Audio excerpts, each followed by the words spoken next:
Timos, Palavano Davarani. Haromi. Mirzo Jamil Ramazonov bola Kabi Aziz. یک بار دیگر رقیب را معرفی میکنیم. رقم یکی جهان بین جوانان در نماد گشتن جدا، پهلوانی که در وزن تا 90 کیلو معرفکار جمهوری تاجیکستان است. یکی از پهلوانان رقم یکی جمهوری تاجیکستان، جهانگیر مجیدov بومیناباد. و انا برادر عزیز یک موسیقی را پس مونگی لیکن ابر دارم هرد سلام شما معرفی کردیم. خوب گوش دینگیرید مخلصان عزیز. یک کفکمی صمیمی شما به خاطر عزیز و جهانگیر مجیدov. دو پهلوانی که در کلاس تاجیکستان در کلاس جهان تاجیکستان را معرفی میکنند. عزیز جان، عزیز خوش رو گوش دینگیرید. دو جهانگیر هر دو پهلوان نامدار هستید. اینا برادر میشینه. با سوراگی شده میگم.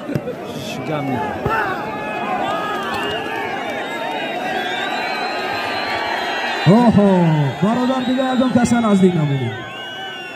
کافاتر بشینید برادرم. کافاتر بشینید میدان اکشور کن. فقط دستگیری شما مخلصان برای اونها لازم است.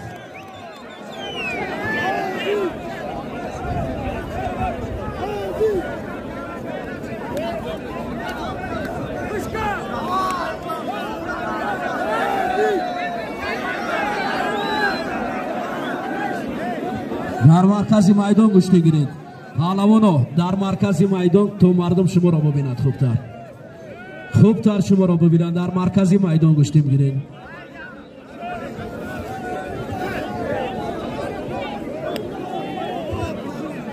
برادرو در مرکز میدان گوش گیرید.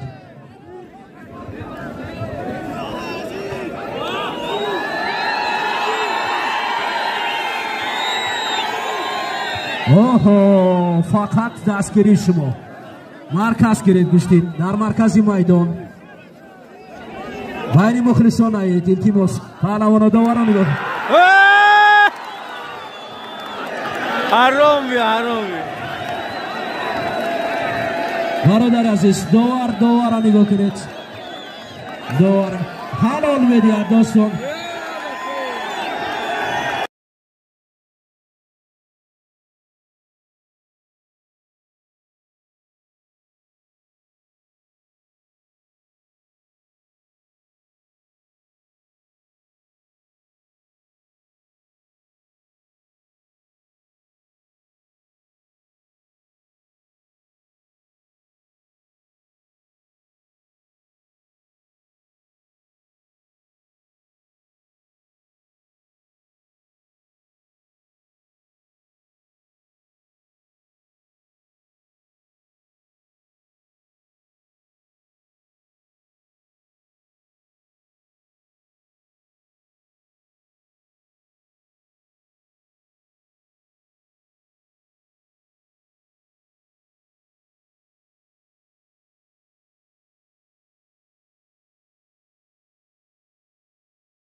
ایسو پهلوان سالتون بکنه.